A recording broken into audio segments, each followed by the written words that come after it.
Este podcast é um oferecimento da empresa ArcelorMittal. ArcelorMittal é aço, aço é ArcelorMittal.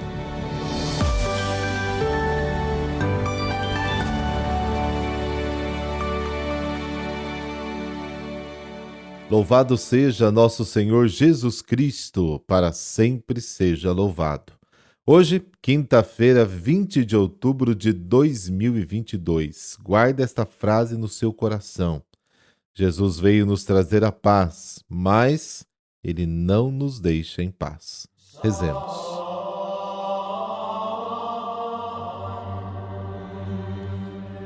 Pelo sinal da Santa Cruz, livrai-nos Deus, nosso Senhor, dos nossos inimigos. Deus eterno e todo-poderoso, ouvi as súplicas que vos dirigimos de manhã, ao meio-dia e à tarde. Expulsai de nossos corações as trevas do pecado e fazei-nos alcançar a verdadeira luz, Jesus Cristo. Amém.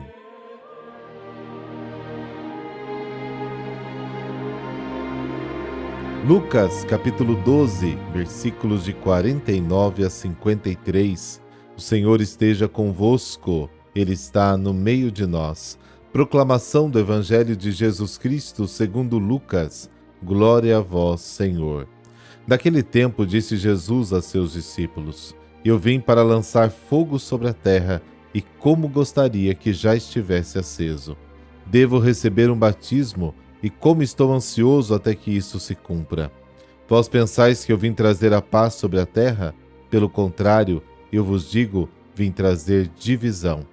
Pois daqui em diante, numa família de 5 pessoas, 3 ficarão divididas contra 2 e 2 contra 3. O pai contra o filho, e o filho contra o pai, a mãe contra a filha, e a filha contra a mãe, a sogra contra a nora, e a nora contra a sogra. Palavra da salvação, glória a vós, Senhor.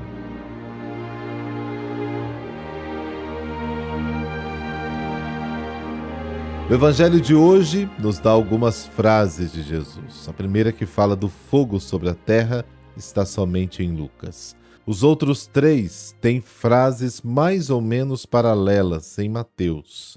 Isso nos traz de volta ao problema da origem e da composição desses 2 evangelhos. Problema que só será resolvido integralmente quando pudermos conversar com Mateus e Lucas, lá depois da ressurreição. A imagem do fogo é recorrente na Bíblia, tem mais do que apenas significado. Pode ser a imagem da devastação e do castigo, também pode ser da imagem da purificação e da iluminação, como está no capítulo 1 de Isaías, 13 de Zacarias. Também pode evocar proteção, como aparece em Isaías 43, se você tiver que passar pelo fogo, eu estarei contigo. João Batista batizou com água, mas depois dele Jesus batizou com fogo, Lucas capítulo 3.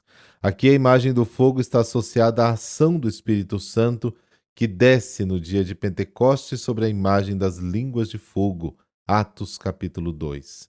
Imagens e símbolos nunca têm um significado único, totalmente definido, que não permita divergências.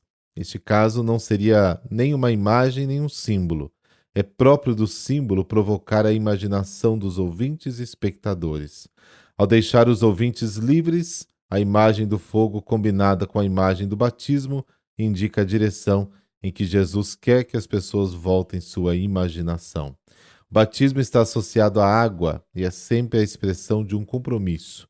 Em outros lugares, o batismo aparece como símbolo do compromisso de Jesus com a sua paixão.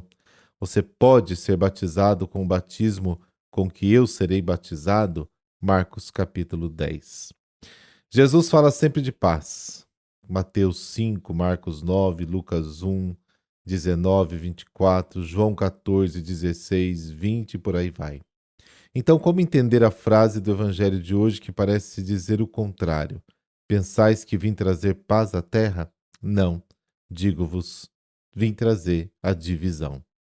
Esta declaração não significa que Jesus era a favor da divisão. Não, Jesus não queria divisão. Mas o anúncio da verdade de que Jesus de Nazaré era o Messias tornava motivo de muita divisão entre as pessoas, entre as famílias. Na mesma família ou comunidade, Alguns eram a favor e outros radicalmente contra.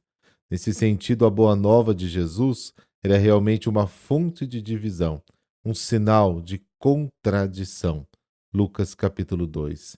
Isso era o que realmente acontecia nas famílias e comunidades. Muita divisão, muita discussão, como consequência da Boa Nova entre os judeus da época. Alguns aceitavam e outros negavam. O fato é que ser de Cristo, e isto em todos os tempos da história, é remar decididamente contra a maré, ou melhor, contra a enxurrada que devasta o mundo. E ser cristão, muitas vezes, é inevitavelmente ser sinal de contradição, sim.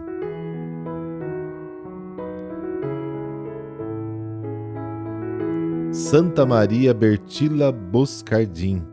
Ana Francisca nasceu no dia 6 de outubro de 1888, na cidade de Vicenza, na Itália. Os pais eram simplesmente camponeses e sua infância transcorreu entre o estudo e os trabalhos do campo, rotina natural dos filhos e filhas de agricultores daquela época. Aos 17 anos, mudou o modo de encarar a vida e ingressou no convento das Irmãs Mestras de Santa Doroteia dos Sagrados Corações, quando adotou o nome de Maria Bertila. Durante seu período de formação religiosa, estudou também enfermagem, de modo que pôde tratar os doentes com ciência e fé.